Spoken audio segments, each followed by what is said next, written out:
Waxaan wanaagsan daawadayaal kusoo dhawaada barnaamijkeeni tutorialkeeni computer basic muddo adigu 2 maalmood waxa weeyaan khadka waan ka maqnaa oo waxa shir ma soo gelin sababo la xiriira arrimo iyo hawlo kale ayaan galay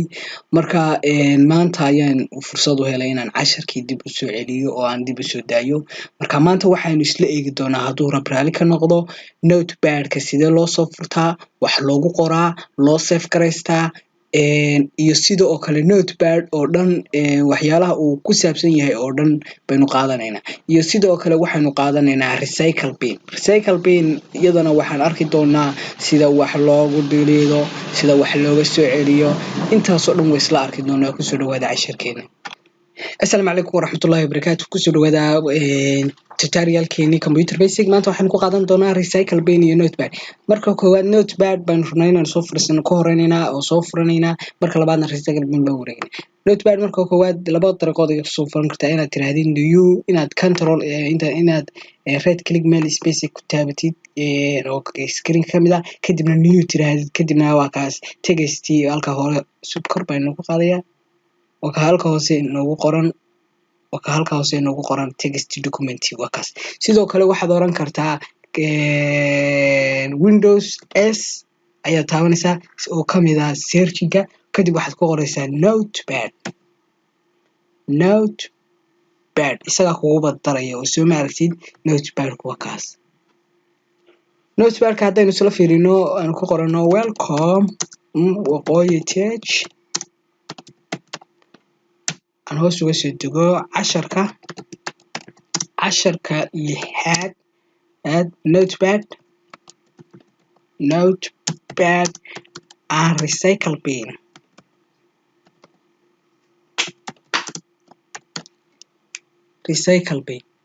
marka waxaan rabnaa farta inaynu ka bedelno waxa tagaysaa meesha la yiraahdo format markaad format tagtid waxaad sii tagaysaa fontiga markaad tagtid waa kaas halkaasaad ka bedelaysaa meesha midaad rabtid oo ku qanacsan ayaad geysanaysaa lambarkaad rabtidna waad geysanaysaa kadibna okay ayaad oranaysaa haddaba haddaynu isla fiirino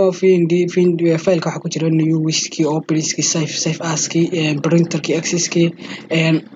edit-ka maxaa ku jira undo inaad wixii soo celisid cut copy paste delete find inaad raadisid next findigi replace-ki go to waa line-kaad rabtid inaad aadid lambarka uu leeyahay line-ka lambar afraad line-ka lambar shanaad oo kale all select-gii baa sidoo kale inaad dhammaanteed raadisid iyo time data iyo inaad waxa weeyaan time-kii sidoo kale haddaynu time-kaas isla eegno time data waa kaas marka formatkana labadaas ayaa ku jira formatka waxa ku jira labadaas kan wuxuu ku qabanayaa wordpress wuxuu ku keenayaa kan halkan inoogu muuqdo oo la yiraahdo scroll barka oo ah meesha markaad casharkaagu u bato markuu casharkaagu yahay mid u badan dhanka horizontal-ka buu wuxuu kuu siinayaa line yar oo aad dhinaca ugu warwareegtid haddaynu isla fiirino oo kale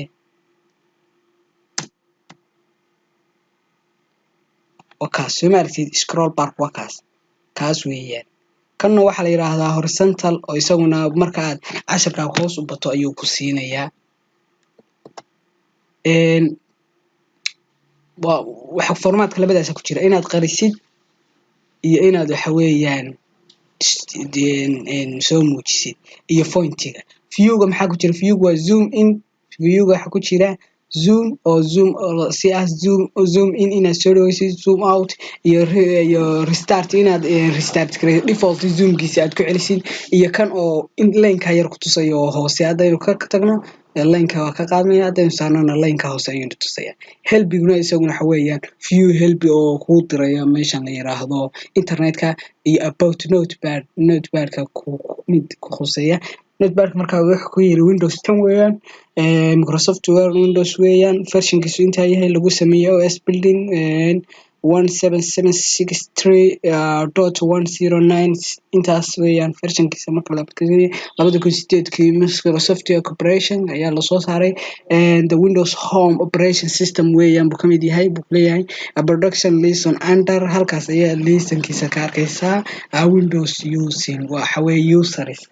Windows useraha ayaa loogu talagalay marka kan waa Windows loogu talagalay waxa loogu talagalay userska qofka isticmaalaya Windows haddaba baxalkeen notepadkeen inooma save karsan save karsanaa file ayaa tagaynaa marka file tagtid save as ayaad leedahay waxa dooranaysaa meeshii lagu save karan lahaa desktop kan dooranay magacana waa loo baxaysaa waxaan loo baxaynaa well kadibna save qadanayna balkay safka inoo baxay hadaynu ka baxno waa inoo jooga waa kaas well waa kaas dad ku fatid waa ka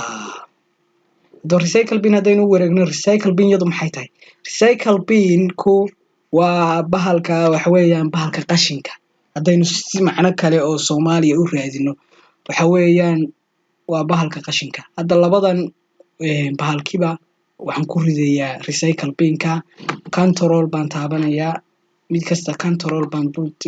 intaan dul tagan control right click taabanaya waxaan sii taabanayaa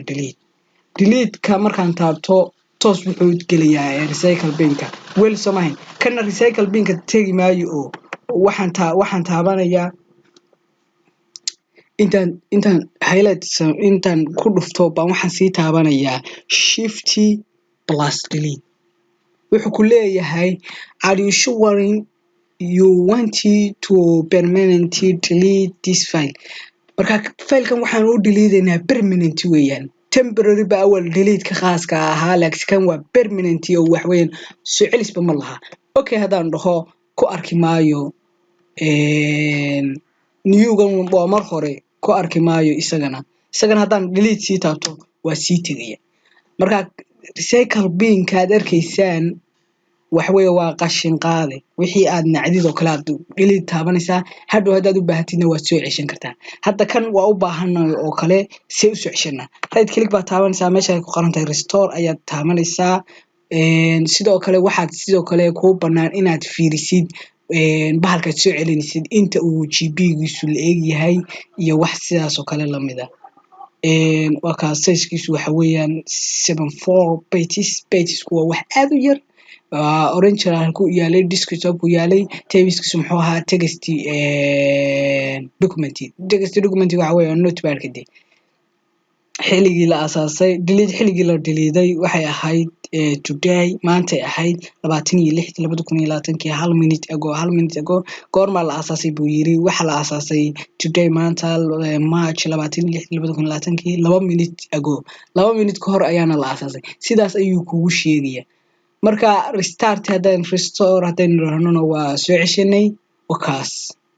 hadii kalena waxaan sii taabanaynaa control maya shift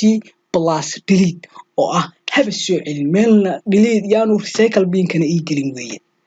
marka inta saacadkeena ku soo gabagabeynaya wassalaamu calaykum waraxmatullaahi wabarakaatuh